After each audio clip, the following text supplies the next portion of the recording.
Shalom, Rasma Juah-Juah Manbanta Krina. Aku Lenita Bulu Kinting, penggelaranku Nande Joana Peranginangin. Aku iba sektor Depok 1B.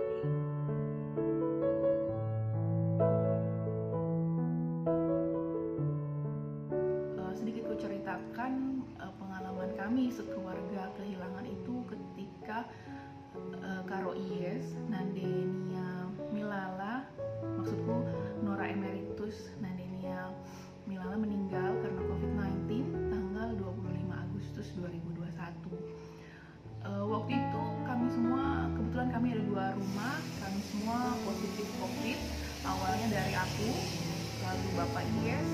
Setelah itu kami kabari ke rumah supaya Karo Ies dan Laki Ies dan Bitua Ies juga untuk tes, dan akhirnya mereka pun positif. Karena tidak ada gejala yang berat awalnya, kami semua isoman di rumah masing-masing. Tapi Mama Karo Ies itu di hari ketiga isoman dia memburuk. Akhirnya kami bawa dia ke rumah sakit. Di sana dokter bilang harus dibawa ke ICU. Saat itu kondisi Mama menurut penglihatanku dia fine, baik. Ketika dia masuk pun dia masih bisa duduk, masih bisa ngobrol, dan dia juga bilang waktu itu ini pasti sembuh gitu, Mama udah enakan katanya. Dan memang dia hanya 2 hari di ICU, 2 hari setelahnya dia pindah ke ruang perawatan. Kami tidak sangka di hari yang ke-5 dokter kabarin dari rumah sakit bahwa Karo Ies harus kembali ke ICU karena kondisinya memburuk, dia tidak sadarkan diri. Jadi 2 hari terakhir sebelum Mama meninggal, dia ada di ruang ICU, dan akhirnya tanggal 25 Agustus siang Mama pergi untuk selama-lamanya. Saat itu kami semua tidak menyangka. Kenapa? Karena kami pikir Mama akan bisa melewati masa kritis seperti itu, karena dia sudah sempat 2 hari di ruang perawatan, tapi ternyata Tuhan berkata lain. Saat itu kami semua mau gak mau harus terima seperti itu. Sebagai orang Kristen, orang yang percaya kepada Tuhan, kematian pasti ada. Namun mungkin caranya yang kami semua tidak sangka gitu. Kenapa harus lewat COVID-19? Apalagi kami semua tidak bisa melihat jenazah Karo Ies gitu, bagaimana dia terakhir dalam kondisi seperti apa, kami tidak bisa. Kami hanya mengantarkan dia sudah tertutup di peti. Tepatnya pada tanggal 4 Januari 2021, Mama mengalami sakit. Badannya demam, meriang, dan disertai dengan batuk-batuk. 2 hari kemudian tidak ada perubahan yang signifikan. Mama tetap sakit, akhirnya menjumpai dokter. Dan dokter menyarankan Mama untuk melakukan PCR test. Besok paginya, tanggal 7 Januari, Mama melakukan PCR test di lab. Dan hasilnya 24 jam kemudian. Lalu pada tanggal 8 Januari hasilnya keluar pada siang hari. Terus Mama menjumpai dokter lagi sorenya. Melihat hasilnya bahwa Mama dinyatakan positif COVID. Dokter merekomendasikan Mama untuk pergi ke rumah sakit rawat inap. Lalu Mama dirawat di rumah sakit yang sudah disediakan oleh pemerintah pada saat itu. Lalu saya mencoba menghubungi Mama pada hari Minggunya pagi, dan Mama bilang lemah dan tidak nafsu makan. Lalu saya memberikan semangat untuk Mama. Ayo Mak, lawan. Jangan mau kalah terhadap penyakit. Banyak makan. Susah nakku. Ayo Mak. Setelah itu kami tidak ada komunikasi lagi karena HP lowbat. Tapi kami bisa bertanya kepada suster Dan suster juga menunjukkan gambar mama dengan video call. Kami pikir mama biasa-biasa saja. Tapi pada tanggal 12 Januari kami mendapat kabar kalau mama drop, saturasinya turun dan mulai sesak nafas. Kami mulai panik saat itu. Mama harus mendapatkan ventilator. Kami terus berusaha berkoordinasi dengan pihak rumah sakit maupun juga dokter di sana. Tapi tidak dapat karena pada saat itu pasien COVID juga meningkat. Dan akhirnya mama hanya mendapatkan alat yang sederhana yaitu CPAP dan dilakukan di kamarnya saja. Lalu kebetulan juga bapak kena COVID juga dan satu kamar dengan mama. Puji Tuhan mereka sama-sama di satu kamar itu. Kami bisa menanya keadaan mama melalui bapak. Setelah itu mama saturasinya menurun, habis itu naik sedikit dan menurun lagi. Kami juga terus berkoordinasi dengan dokter paru dan menanyakan apa yang bisa dilakukan. Apakah ada obat-obat di luar dari Menkes yang bisa kami beli untuk mama bisa menaikkan saturasinya. Akhirnya kami sudah lakukan juga, sudah diberikan obat, tapi tidak ada perubahan karena mama butuh ventilator, tapi memang susah sangat mendapatkannya. Sampai tanggal 13 Januari kami sangat terkejut kalau mama sudah dipanggil Tuhan, dicoba pompa jantungnya, tidak ada harapan lagi.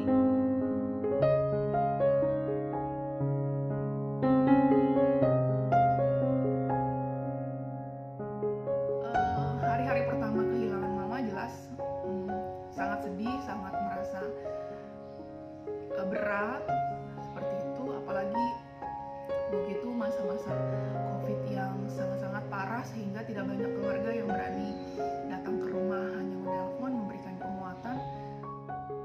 Apa yang saya rasakan pada saat itu adalah sedih dan begitu juga kecewa. Sedih tidak bisa mendampingi mama di saat-saat terakhir. Bagaimana dia harus berjuang untuk bisa bernafas tanpa ada alat ventilator. Bagaimana dia harus menderita dengan sakitnya itu tanpa harus ada kami anak-anaknya. Di situ saya sangat-sangat terpukul sekali. Tidak ada kata-kata terakhir dari mama untuk saya pribadi, anaknya. Dan kecewa karena mama tidak mendapatkan alat yang terbaik. Saya coba bertanya, tapi saya juga tidak berani. Kenapa ini harus terjadi? Saya tidak berani bertanya karena saya tahu Tuhan tahu apa yang terbaik. Setelah mama selesai dengan pengobatan, kami harus memperhatikan bapak dan abang-abang dan Eda pada saat itu juga terkena COVID. Jadi pikiran kami juga terpecah setelah mama selesai dikuburkan. Akhirnya kami juga memperhatikan bapak yang sudah lanjut usia dan juga abang-abang dan Eda.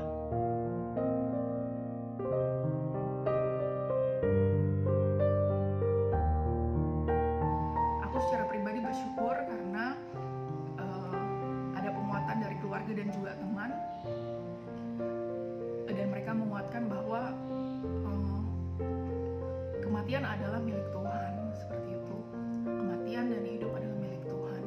Mungkin caranya yang kita tidak tahu gitu. Siapa yang tahu kalau Karois bisa hidup lebih lama lagi, kita tidak tahu gitu. Satu yang menguatkanku waktu itu bapak tua dari Medan, dia bilang jangan berpikir yang macam-macam gitu. Ini sudah kehendak Tuhan, memang sudah waktunya. Dia bilang Karoyes sudah selesai di dunia ini. Ya caranya mungkin seperti ini, harus meninggal karena COVID-19. Kita tidak tahu Tuhan pakai cara apa untuk memanggil anak-anaknya kembali ke surga, tapi kita harus menerima, harus ikhlas, harus meyakini bahwa ini adalah rencana Tuhan dan ini yang terbaik untuk keluarga kami. Ketakutan yang pertama kali muncul sebetulnya adalah bagaimana bisa menjadi anak yang baik gitu untuk bapak yang ditinggalkan, dan juga adik yang baik untuk kakak gitu, untuk Nia yang mungkin beberapa sudah mengetahui bahwa kondisi Nia adalah berkebutuhan khusus gitu. Selama ini Nia selalu dirawat oleh mama, dijaga dengan baik, diperhatikan dengan baik, dan ya ketakutannya itu gitu, apakah aku bisa untuk meneruskan gitu kebiasaan-kebiasaan yang baik ini, apakah aku bisa menjaga emosinya kayak gitu, dan terutama sih apakah bisa untuk melayani di rumah ini gitu. Memang hari pertama setelah mama meninggal kami pun pindah ke rumah bapak, ke rumah ini, dan sangat takjub sekali sebetulnya ketika 1-2 hari 3 hari lah gitu kira-kira Nia ini, Bitua Yes ini, menurutku Tuhan mungkin pakai dia gitu untuk menunjukkan bahwa kuasanya nyata. Kenapa aku bilang gitu? Sebagai seorang yang sangat-sangat dekat, yang sangat-sangat bergantung sama mama, kulihat Nia ini bahkan kesedihannya sangat kecil kayak gitu. Waktu awal-awal itu ada kondisi bukan kondisi, kami ada ngapuli dari pihak Pranginangin, Singalo Bre Mama. Waktu itu aku sangat-sangat sedih karena waktu itu baru 1 hari atau 2 hari mama pergi, sangat emosional di acara ngapuli itu. Biasanya Nia ini kalau misalnya aku emosional nangis gitu, dia ikut nangis dan teriak gitu, tapi waktu itu dia sangat-sangat tenang gitu, sangat-sangat tenang, sangat-sangat tenang, dan tidak seperti Nia yang aku kenal kayak gitu. Dan sampai hari ini bahkan aku nggak pernah melihat dia menangis kejar atau dia berlari atau apalah gitu yang menunjukkan emosinya yang bisa dibilang berlebihan tuh nggak ada kayak gitu. Bahkan cenderung dia lebih bisa menerima menurutku gitu. Bisa ku nyatakan bahwa Nia adalah panutanku ketika sedang mengalami kesedihan di rumah, ketika mengingat-ingat mama. Seperti itu. Kupikir tadinya aku yang kesulitan untuk merawat Nia, ternyata tidak gitu. Ternyata Tuhan tidak membuat itu menjadi beban gitu, tapi Tuhan malah membuat dia menjadi penguatan gitu untuk dalam hari-hari seperti itu. Jadi sangat bersyukur. Ini semua di luar dugaan gitu, di luar awal-awal ketika aku mengalami kesedihan gimana nanti aku bisa merawat Nia. Ternyata Tuhan gak memberatkan itu, Tuhan malah memperlihatkan bahwa tuh contoh kakak lu kayak gitu, kira-kira seperti itu. Kami sudah 8 bulan ini memang hampir setiap minggu kami ziarah ke tempat mama di TPU di daerah Tapo sana. Di setiap kami ziarah, kami selain menabur bunga, kami juga berdoa, menguatkan satu sama lain, dan juga bernyanyi, sharing firman Tuhan untuk saling menguatkan. Dan itu sangat membantu sebetulnya untuk melepas, merilis, dan mengingat kembali kebaikan Tuhan pada kami selama 8 bulan terakhir ini, khususnya untuk Bapak. Sebetulnya itu menjadi pelepasan buat dia tiap-tiap minggu mengalami kesendirian itu sudah 8 bulan ini. Hal hal itulah yang menguatkan kami gitu, membaca firman Tuhan, bernyanyi, ngobrol sama saudara seperti itu, mengingat-ingat kembali. Kadang bukan hanya kesedihan yang kami ingat, tapi juga bagaimana dulu perilaku mama gitu, Kak Royes kepada kami yang setiap orang mungkin berbeda gitu. Bagaimana dia galaknya dia dulu, bagaimana lucunya dia juga gitu, bagaimana dia dengan segala keunikannya lah gitu. Jadi hari demi hari dilalui dengan kesedihan pasti ada, sukacita juga pasti ada, seperti itu. Satu hal memang yang sangat-sangat ku syukuri adalah ya tadi, bagaimana Tuhan menurutku memakai Nia gitu untuk menjadi penguatan di rumah ini gitu. Sosok yang kita pikir dia akan yang paling sulit gitu untuk bangkit, ternyata dialah yang pertama seperti itu untuk bangkit.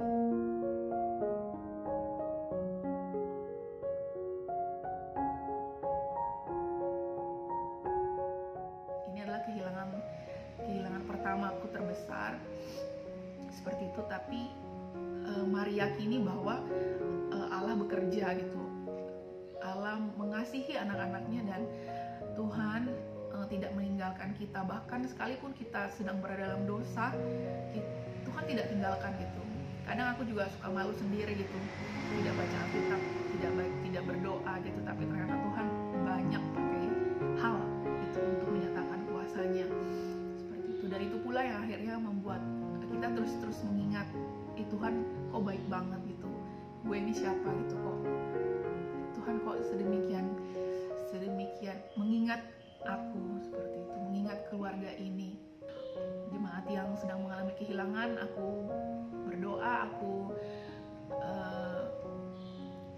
mendorong supaya kita semua mengingat Tuhan, tetap berdoa dan tetap mengingat bagaimana Tuhan sudah memberikan begitu banyak kebaikan, mungkin tidak hari ini gitu, tapi hari-hari sebelumnya itu juga yang menguatkan kita seperti itu. Dan percaya, yakin bahwa Tuhan yang merencanakan semua hal. Dia tidak hanya merencanakan sukacita, tapi dia juga merencanakan duka cita. Satu hal sih yang perlu sama-sama kita ingat adalah Tuhan tidak pernah menjanjikan ikut dia itu selalu menyenangkan, tapi dia selalu memberikan janji bahwa Tuhan tidak pernah meninggalkan kita. Apa yang saya dapat pelajarin atau alami proses atau kejadian yang boleh terjadi dalam kehidupan ini melalui COVID-19 ini terhadap keluarga. Kalau tanpa Tuhan mungkin kami tidak berdaya. Apalagi juga Eda kami juga berjuang juga dari post COVID-nya, karena dia juga kena ke parunya dan dia juga dipanggil oleh Tuhan di akhir tahun 2021. Kami tahu ini tahun terberat bagi keluarga kami, maupun juga bagaimana COVID-19 ini sangat membuat kami takut, karena itu bisa juga terjadi terhadap diri kami sendiri. Jadi kami juga sangat menjaga, sangat mawas diri karena COVID ini. Tetapi yang boleh kami dapatkan, terkhususnya saya pribadi di dalam pergumulan di tahun 2021 di masa-masa pandemik ini, bahwa Tuhan punya rancangan damai sejahtera. Tuhan tahu apa yang terbaik bagi kita. Tuhan izinkan karena Tuhan tahu inilah yang terbaik bagi saya pribadi maupun terhadap keluarga besar. Seperti apa yang dikutip dalam Yesaya 55 ayat 8. Di sini saya bisa bacakan, sebab rancanganku bukanlah rancanganmu dan jalanmu bukanlah jalanku. Demikianlah firman Tuhan. Dan saya lanjutkan ayat 9. Seperti tingginya langit dari bumi, demikian tingginya jalanku dari jalanmu dan rancanganku dari rancanganmu. Biarlah Tuhan yang selalu memberikan yang terbaik. Tuhan tahu apa yang terbaik bagi kita dalam hidup kita. Kita boleh merencanakan segala sesuatu, tapi Tuhan tahu apa yang terbaik ke depannya untuk kita. Biarlah melalui kesaksian ini, kita makin dikuatkan, kita makin bergantung kepada Tuhan. Kiranya kasih karunia Allah selalu menyertai hidup kita. Amin.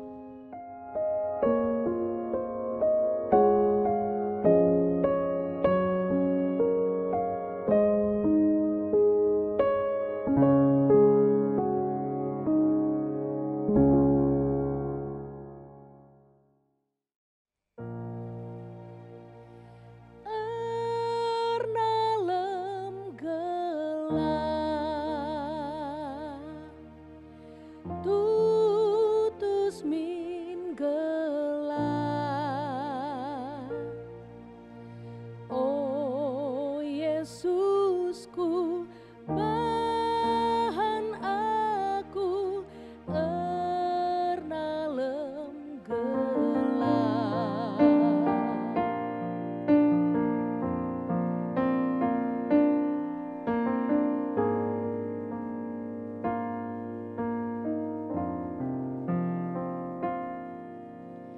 Erna lem gelap, man Yesus kula ukur tendi.